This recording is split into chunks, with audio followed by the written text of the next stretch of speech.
In this video, I give you my 5 tips on how to become a successful opening DJ. Find out more coming up.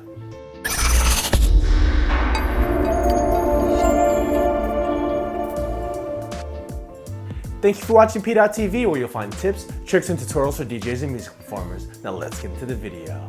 So any seasoned DJ, especially headlining DJs, will tell you that the hardest role of the night is not the headliner, but the opening DJ. And at the same time, it is the most important as well. So knowing how to open correctly and how to set up the headliner is probably one of the best skills to learn as a DJ coming up. So let's go through my 5 tips on how to open up the night correctly and how to be successful as an opening DJ. So first, and the most obvious, would have to be do not burn the headliner. Meaning don't go on at 10 o'clock and start playing all the hottest new records, all the records that people want to hear later on in the night, because that's not your job. Your job is to set up the headliner by playing good music and playing the right music to set them up so they can play those hot new records later on in the night. And that goes into my second tip, which would be know how to set the tone correctly during your set. Meaning you should know where you're playing, what kind of music this venue plays, what kind of music does the headliner usually play? Do they play certain records that are their signature records at the moment? You have to keep all of this in mind and know how to build your set around it as an opening DJ. And again, this is part of the reason why being an opener can be really tough, because not only are you juggling the fact that you need to get people into the club and get the energy up little by little and get them moving, but you have to be responsible enough to know that you can't hit the records that the headliner wants to hit, and you have to keep it in the pocket of the venue that you're playing for. Maybe you haven't played for them that many times, but you have to be conscious of, are they more of a hip-hop club? Maybe they like Latin music more, maybe they like a little bit more house music. Keeping all that in mind, as well as setting everything up, is so important. And my third tip would be a little bit more daring. As an opening DJ, you have the space to go and play records that might be a little bit older, maybe even some classics, as long as they fit the tone of the night and as long as you're building up a consistent energy and getting the crowd going. That's the most important.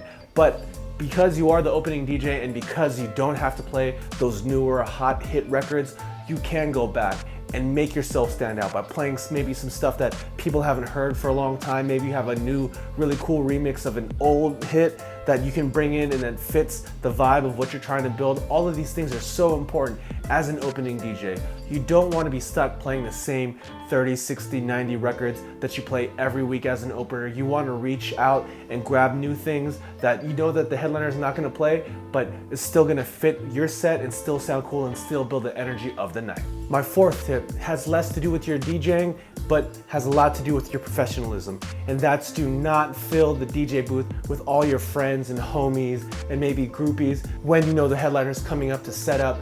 Even if you have friends in the booth, maybe at the beginning of your set, maybe there aren't that many people there yet.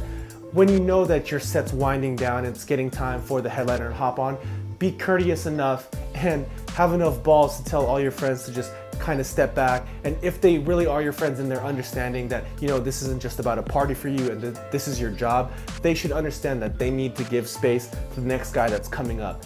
And that's really important as well, because not only are you setting up the headliner with the music you're playing, but you also have to set up the mood as well. So you don't want a really crowded booth where he or she can't get comfortable and set up all their gear. You want it to be as seamless and as easy as possible. And that really stands out by taking the time out to make sure that you have the booth clear, it's not too filled, with people that the headliner might not know. So tell your friends, it's cool to hang out at the beginning, but as your set's winding down, tell them to clear out a little bit. You can catch up with them at the bar, or maybe on the dance floor a little bit later. But number one concern has to be your job, and your job as an opening DJ is setting up that headliner correctly. And the fifth, and what I think is one of the most important parts about being an opening DJ, is having the right attitude and being courteous. Not only to the headlining DJ that's coming on after you, but to the sound guy, the lighting guy, any management, all the servers, everybody in the venue, all the people that are working that night, and the patrons as well. Be courteous to everybody and have the right attitude.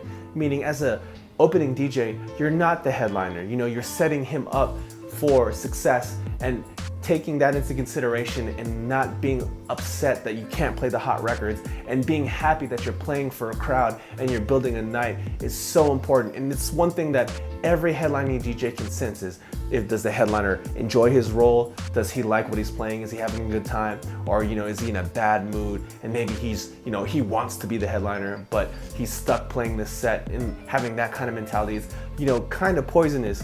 And at the same time, it really won't take you as far as, you're very courteous to everybody, you have the right attitude, you're having a good time, you make sure that the headliner gets on and switches off correctly and smoothly. All these things are so important. Having that right positive attitude will get you a lot further than just wishing that you were the headlining DJ for that night. So those are my 5 tips on how to have a successful opening DJ set.